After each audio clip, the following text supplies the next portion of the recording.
At 0 hours, 0 minutes, and 3 seconds, the map of Middle Eastern tension turns red once again. The Strait of Hormuz, one of the most sensitive maritime corridors on the planet, has returned to the center of global attention. Iran has announced that it will conduct live-fire military exercises on Sunday and Monday in these waters. This is not a routine drill. This is a calculated signal.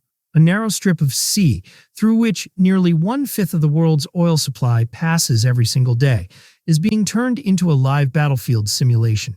And when artillery is prepared in such a place, the world listens, because the consequences never stay local. The Strait of Hormuz connects the Persian Gulf to the Gulf of Oman, serving as the only sea passage for oil exports from Saudi Arabia, Iraq, Kuwait, the United Arab Emirates, and Iran itself. On average, more than 20 million barrels of oil move through this choke point daily. Any disruption, even the perception of risk, has immediate effects on global energy markets. Prices react not to what happens, but to what might happen. And Iran knows this better than anyone. Although geographically the strait lies between Iranian and Omani territorial waters, legally it is classified as an international waterway. Under international maritime law, vessels of all nations have the right of transit passage. That legal status is precisely what makes Iran's announcement so controversial. On Thursday, Iranian authorities issued a radio warning to mariners, stating that live artillery fire would take place in designated coordinates, some of which overlap with the traffic separation scheme. These are the maritime lanes designed to prevent collisions, separating inbound and outbound vessel traffic in one of the busiest sea routes in the world. Conducting live fire drills in such an environment is inherently dangerous.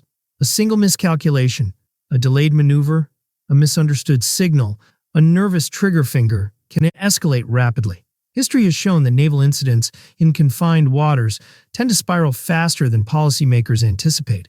In a region already saturated with military assets, the margin for error is dangerously thin. The response from the United States was immediate. U.S. Central Command issued a firm warning, stating that any unsafe or unprofessional behavior toward U.S. forces, regional partners, or commercial shipping could push the situation toward rapid escalation. Washington emphasized that while Iran has the right to operate in international waters, intimidation, obstruction, or threats would not be tolerated. The language was measured, but the message was unmistakably clear. Analysts widely agree that Iran's choice of the Strait of Hormuz is no coincidence. This is strategic theater. Iran understands that it does not need to fire a single shot to influence oil prices, investor confidence, and diplomatic calculations. Even the suggestion of instability in Hormuz sends shockwaves through global markets. Futures spike, insurance premiums rise, shipping routes are reconsidered. The economic ripple affects travel far beyond the Middle East. We have seen this pattern before. In previous crises, mere threats to close the strait caused oil prices to surge by 5 to 10% in a matter of days. During the recent 12-day period of heightened tension between Iran and Israel, markets reacted sharply, even without a direct confrontation in Hormuz. The lesson is consistent. This waterway is not just a shipping route, it is a pressure point in the global economic system. On the military front, Iran's Islamic Revolutionary Guard Corps maintains a persistent presence in the strait. Its fleet includes fast attack craft, missile boats, naval drones, and coastal missile batteries. These assets are designed for asymmetric warfare, hit-and-run tactics that exploit geography and density. Over the years, there have been multiple tense encounters between IRGC vessels and U.S. Navy ships, often involving close passes, radio warnings, and aggressive maneuvering. The United States, for its part, has responded with overwhelming force projection. The aircraft carrier USS Abraham Lincoln, accompanied by guided missile destroyers, is currently deployed in the Arabian Sea. These vessels carry advanced missile defense systems, strike aircraft, and surveillance capabilities. Their presence is intended to deter, not provoke, but deterrence itself is a form of pressure. At the political level, this confrontation is unfolding against a backdrop of hardening rhetoric. President Donald Trump has adopted an uncompromising stance toward Tehran.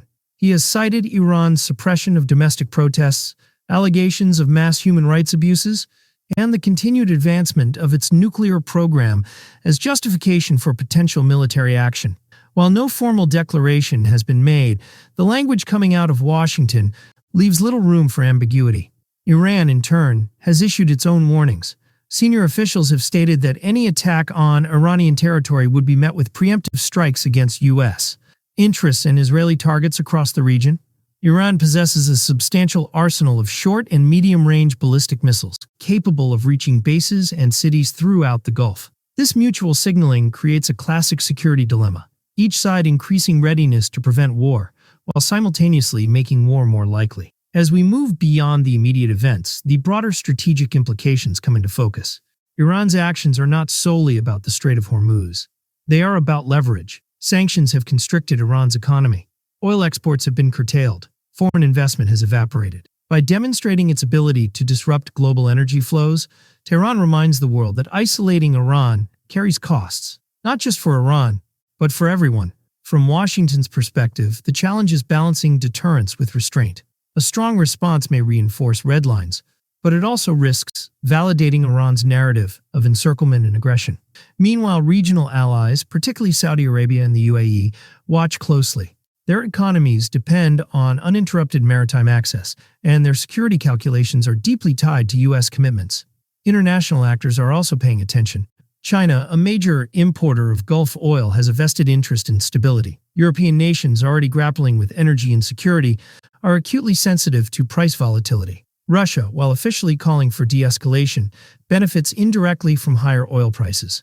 In this sense, the Strait of Hormuz becomes a global chessboard, with moves made in Tehran and Washington affecting capitals thousands of miles away. Looking ahead, several scenarios emerge. In one, the exercises conclude without incident. Ships continue to transit. Markets stabilize. Diplomatic channels quietly reopen. This is the best-case outcome, and historically the most common. In another scenario, a minor incident occurs, a near collision, a warning shot, a misinterpreted maneuver. Such an event could trigger retaliatory actions, sanctions escalation, or limited strikes, dragging the region into a prolonged crisis.